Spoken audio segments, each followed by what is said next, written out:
देखिए, मैं जो बार बार एक क्वेश्चन जो मुझे इरिटेट कर रहा है क्वेश्चन या एजिटेट कर रहा है, वो ये है कि भाई आपने तारीख की खौफनाक तरीन महंगाई करनी है और आज जो आपके ये थे ये जो मनी एक्सचेंज ये डीलर थे, उन्होंने भी कह दिया हम कैप उठाने लगे हैं। तो ऐसे वक्त में मज़ीद सियासी अनपॉपुलर फैसले करना, ये इसमें किस किस्म की दानिश और किस किस्म का जीनियस चाहिए जो माशाल्लाह है हमारे इशराफिया में। बड़ी साहब, पाकिस्तान में इक़्तिदार देने के लिए दानिश, अक्लमंदी, करैक्टर, कॉम्पिटेंसी नहीं देखी जाती, मुफादात देखे जाते हैं।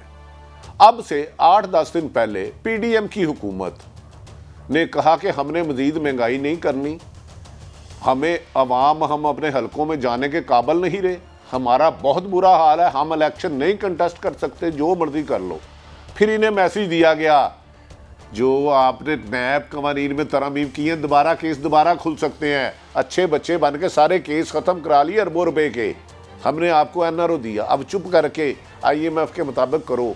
ये 2-3 दिन में टैक्सेस भी लगाएंगे, पेट्रोल बिजली की कीमत भी बढ़ाएंगे, अगर नहीं बढ़ाएंगे तो दोबारा अभी केसों के ऊपर इन्होंने मट्टी डाली है, फाइलें गायब नहीं हुई।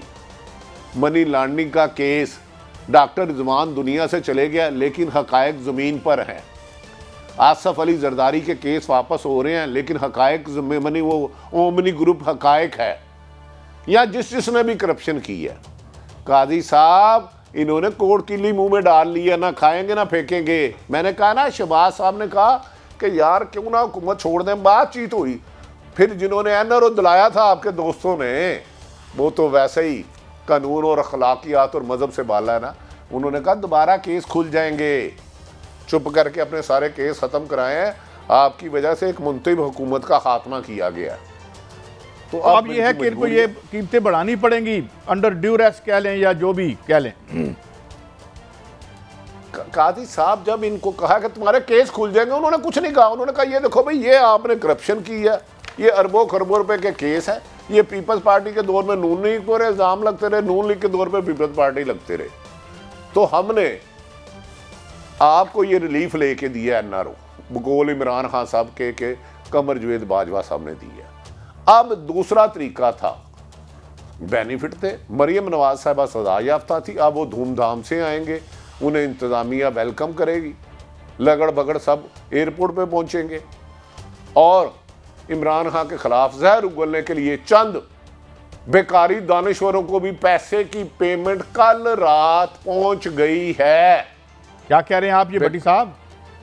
चंद 90% साफ़ी अल्हम्दुलिल्लाह बेकारी दानिश्वर कोई भी हो सकता है, उनको पहली किस्त पहुंच गई है कि मरियम का इमेज बेनज़ीर से बहुत ऊपर उठाना है। आपने ये जाहिर करना है कि मरियम नवाज पाकिस्तान की तकदीर बदल सकती है और इमरान खान को इतना विलन साबित करना है कि उसकी सारी इच्छाइयाँ बुराई बना के दिखानी है। कैसे वैसे ये हुनर आप कर सकते हैं? आपको भी तो ऑफर हुई थी एक दफ़ा, कोई साहब आए थे आपको पैसे कहने। बड़ी साहब, मैं तो उसमें ज़ाती बात नहीं करता, लेकिन सवाल ये है कि मैं ये मानता हूँ कि इस सारे इंफ्रास्ट्रक्चर में सहाफ़त भी एक जो है वो खेल तमाशा है इसका भी, लेकिन अगर कोई सहाफ़त किसी को लीडर बना सकती होती, वैसे तकदीर तो बदल दी है इन्होंने माशाल्लाह, जहाँ पे हमारी तकदीर पहुँची है वो इन्होंने पहुँचाई है। लेकिन मैं नहीं समझता कि ये कलम से या टीवी स्क्रीनों से या सुर्खियों से आप जो है वो इमेज बिल्डिंग कर सकते हैं। हाँ, मेरा आपसे सवाल है, मोहतरमा शहीद बेनज़ीर भुट्टो जुल्फ़कार अली भुट्टो की साहबजादी थी, वो अपने बाप को मिलने, अपने हामद को मिलने, बच्चों को उंगलियों में हाथ लगाए जेल में जाती रही थी। क्या अब कुछ आपके दोस्त मरियम नवाज को मोहतरमा शहीद बेनज़ीर से बड़ा लीडर कैसे करके दिखाएंगे, कैसे शो करेंगे? मेरी रहनुमाई करें, मैं उनकी खूबियाँ जानना चाह रहा हूँ। मैं एक मुलाकात का दोबारा से आपको रेफरेंस दे सकता हूँ कि मोहतरमा बेनज़ीर भुट्टो का इंटरव्यू कर रहे थे मैं और हामिद मीर साहब, तो मैंने उनसे इतना पूछा कि मुझे अपनी आखिरी मुलाकात जो थी आपके वालिद से, तो यकीन करें कि हम एम्बेरस हो गए इतने। मैंने कैमरा मैन एजाज़ अहमद को कहा कि तस्वीरें मत खींचें, कि वो फूट फूट कर रो दी। और उन्होंने मुझे कहा कि मैंने इतनी रिक्वेस्ट की थी कि ये जो सलाखों से उधर मेज़ पड़ा है, इस मेज को हटा दो, मैं अपने फादर को हक कर लूँ, सीने से लगा लूँ, तो उसकी इजाज़त नहीं मिली थी मोहतरमा बेनज़ीर भुट्टो को। तो ये तो इसका तो मैं खुद शाहिद। अच्छा नहीं, अच्छा काजी साहब नहायत अदब से ये बात खुद मोहतरमा शहीद बेनज़ीर भुट्टो साहबा ने आपको सुनाई है? जी बिल्कुल, इसके गवाह दो हैं, मेरा दोस्त भाई हामिद मीर और एजाज अहमद जो औसाफ के अपना फोटोग्राफर थे। मीर साहब जो हमारे भाई कैपिटल टॉक करते हैं जी, बिल्कुल बिल्कुल बिल्कुल बिल्कुल, वो मेरे साथ थे। अच्छा, आपको ने बेनज़ीर के ये अल्फाज सुने कि उनके शहीद के साथ जो जुल्म करवाया गया मौजूदा हुक्मरान लीडर ने, लेकिन आपको पता है मरियम नवाज साहबा के पास जब नैब में थी तो मुबैना तौर पर उनके पास मोबाइल फोन था। Do you know?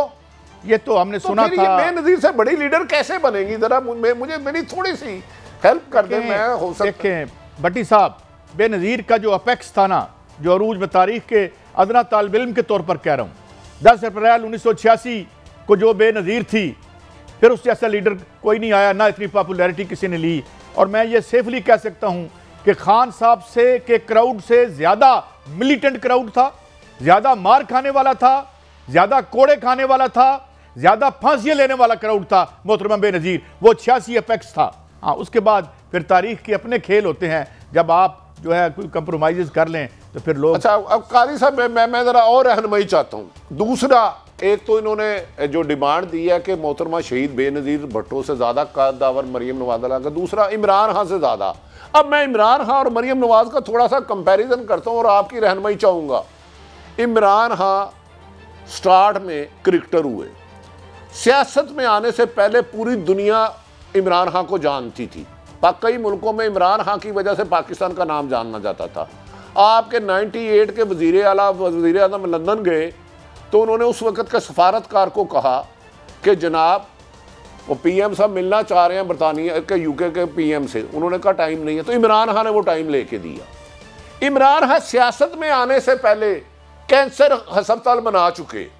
Imran Khan 26 साल से एक सियासी जमात चला रहे हैं, अच्छी चला रहे हैं, बुरी चला रहे हैं, अलग डिबेट है। 2013 में उनके इलेक्शन चोरी किए गए, उसके बाद 18 में वो वज़ीर आज़म बने। पाकिस्तान की तारीख का पहला वज़ीर आज़म है जिसने 125 कौमी असम्बली से इस्तीफे दिए, 2 सूबों की असम्बलियाँ तहलील की, 2 सूबों की। अब मरियम नवाज को कैसे ऊंचा करेंगे? मरियम नवाज की क्या खूबी है कि उन्होंने मेडिकल कॉलेज में दाखिला लिया, मुझे नहीं किया, मेरिट पे लिया होगा, बिल्कुल मेरिट पे लिया होगा। उसके बाद आज तक उन्होंने कौंसलर का इलेक्शन नहीं लड़ा, आज तक कौंसलर का नहीं लड़ा। उनकी एक खूबी है कि वो वज़ीर आज़म की साहबजादी हैं, मोहतरम साबिक़ वज़ीर आज़म मोहतरम नवाज शरीफ साहब की। उनकी एक खूबी है कि वो आज़ाद कश्मीर के इलेक्शन में गई, नून लीग हार गई, वो गिलगित बल्तिस्तानिया गई, हार गई, वो पंजाब के 17 जुलाई के ज़िमनी इलेक्शन किया, वो हार गई। उनकी एक है कि वो इमरान खान 3 गोलियाँ लग के रोज़ाना 2-2 दर्जन लोगों से मिलता है, पार्टी को फॉल कर रहा है। ये अपने वालिद साहब की तीमारदारी करने गई हैं, 4 महीने से पाकिस्तान नहीं आ रही। तो कैसे इनका इमेज बुलंद किया जाएगा इमरान खान से? वो बंदा जिसने कुछ ना बनते हुए 3 अस्पताल बना दिए कैंसर के। मैं उसका वकील नहीं, उसके दौर में उस्मान बुज़दार वज़ीर आला पंजाब लगाना, पंजाब दुश्मनी थी, इतने मुबैना उन पर इल्ज़ाम था करप्शन के उस्मान बुज़दार पे। लेकिन इमरान खान के साथ मरियम का कंपैरिजन करना, काजी साहब आप रहनुमाई फरमाएं ज़रा। क्या मैं अगर अच्छे ब्रांड का पर्स पकड़ लूँ 70 लाख का तो मैं क्या आइंस्टाइन बन जाऊँगा? भट्टी साहब, इसमें जो सबसे अहम डायमेंशन है वो ये है कि मुझे ये बताएं, लोग उन जिनकी आप बात कर रहे हैं मुबैना तौर पर जो इमेज बिल्डिंग का जिन्हें काम सौंपा गया है, वैसे इमेज बिल्डिंग का काम आज से बहुत पहले ज़ियाउल हक के दौर में भी सौंपा गया था, उसकी थोड़ा सा मैं भी गवाह हूँ। उस वक्त तो खैर मरियम छोटी थी, मियाँ साहब का तूती बोलता था। बात यह है कि आप एक ऐसे वक्त में जब हर रोज़ डेली बेसिस पे आपकी इन्फ्लेशन 40% इन्फ्लेशन आ रही है, तो वो कौन सा ऐसा मौजज़ाती कालम होगा, वो कौन सी तारीफ का ऐसा पुल होगा जो आप बांध के इमेज बिल्डिंग कर लेंगे? तो मेरा ख्याल में ज़रा अक्ल को भी देख लेना चाहिए।